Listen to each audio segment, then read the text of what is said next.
આજે આપણે થોડી હેલ્ધી હેબિટ જોઈએ. કેવી એવી ટેવો પાડીએ કે જેનાથી આપણે શરીર અને મન બંનેથી એકદમ સ્વસ્થ રહીએ. સૌથી પહેલાં આપણા બોડીમાં શુદ્ધ ખોરાક જવો જોઈએ, યોગ્ય માત્રામાં જવો જોઈએ. કેલેરી વધારે પણ ન હોવી જોઈએ અને ઓછી પણ ન હોવી જોઈએ. હંમેશા ફ્રેશ ખોરાક જ લેવો જોઈએ. જંક ફૂડથી દૂર રહેવું જોઈએ. વાસી ખોરાક હંમેશા ટાળવો જોઈએ.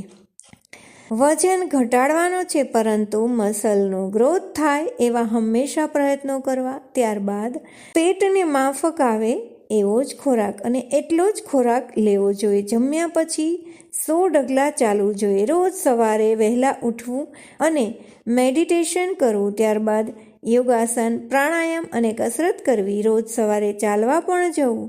કસરત કરવી, ચાલવું, યોગાસનો અને પ્રાણાયામ આ દરેક વસ્તુ બોડીને એકદમ ફિટ રાખે છે. ત્યારબાદ હંમેશા સારા પુસ્તકોનું વાંચન કરવું, સારા મિત્રોનો સંગ કરવો. દરરોજ 5 પોઝિટિવ વાતો વાંચવી, સાંભળવી અને બીજાને કહેવી.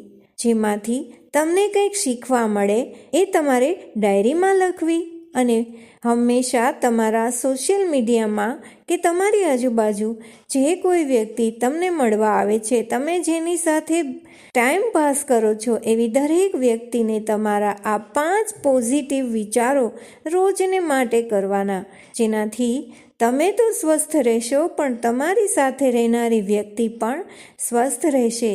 ક્યારે પણ તમારા શરીરમાં એક પણ રોગ પ્રવેશશે નહીં.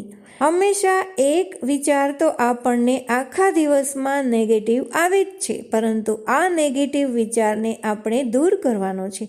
કેવી રીતે દૂર કરવાનો છે? જે જગ્યાએ તમને નેગેટિવ વિચાર આવ્યો છે એ જગ્યા છોડી અને દૂર ખસી જવું જોઈએ. એ જગ્યા છોડી અને કંઈક એવી પોઝિટિવ વાત કે જે તમને ટચ કરી ગઈ છે એવી ટચ કરેલી વાત તમારે યાદ કરવાની છે. તમે કેટલું જીવ્યા એ મહત્વનું નથી, પણ કેવું જીવ્યા એ મહત્વનું છે.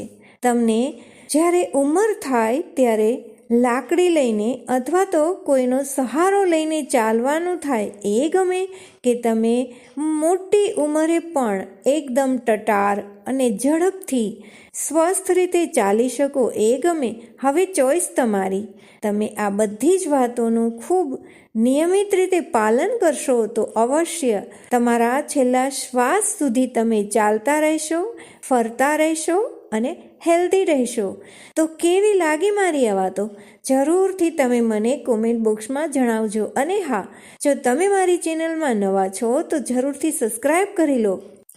ક્યારેક તમને તમારા ફ્રેન્ડ સર્કલમાંથી લિંક ન મળે તો તમને સીધી જ નોટિફિકેશન મળે દોસ્ત.